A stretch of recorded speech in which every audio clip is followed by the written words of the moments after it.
Bayangkan kamu membuka mata, gelap, dingin. Kamu mendengar tanah dijatuhkan ke atas peti matimu. Kamu mencoba berteriak, tapi tidak ada suara yang keluar. Kamu mencoba meninjuk kayu di atas kepalamu, tapi tubuhmu tidak bergerak. Ini bukan mimpi buruk. Ini adalah ketakutan terbesar umat manusia selama ribuan tahun, dikubur hidup-hidup. Tapi tenang, ketakutan itu punya nama, tapofobia.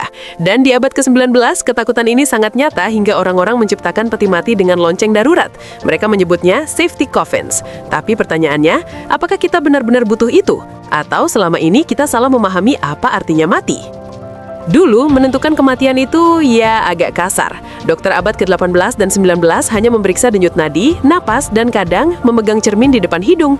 Masih bernapas? Hidup. Tidak bernapas? Mati. Masalahnya, ada kondisi yang disebut katalepsi. Jantung berhenti sejenak, napas sangat nanggal.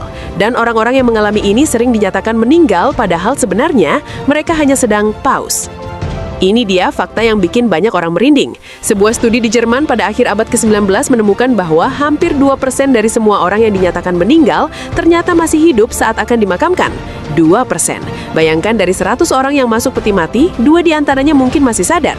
Itulah mengapa di tahun 18-an, lonceng peti mati menjadi bisnis yang sangat menguntungkan. Orang-orang rela membayar mahal hanya untuk bisa berbunyi jika mereka terbangun di dalam tanah. Tapi, inilah sisi lain yang jarang orang tahu. Ternyata banyak dari lonceng peti mati itu tidak pernah berfungsi. Bukan karena rusak, tapi karena orang yang dikubur hidup-hidup biasanya tidak punya kekuatan untuk menarik tali lonceng. Katalepsis membuat otot-otot mereka kaku dan lemah. Jadi mereka sadar, tapi tidak bisa bergerak.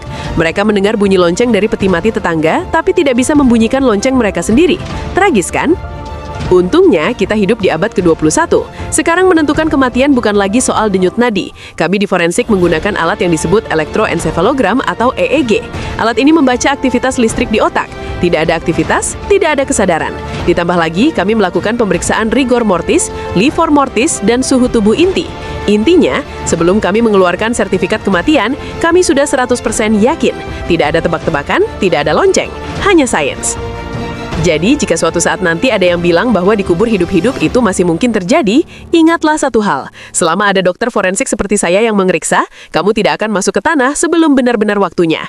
Follow untuk lebih banyak fakta forensik yang akan membuatmu tidur lebih nyenyak, atau mungkin justru membuatmu tetap terjaga. Terserah kamu.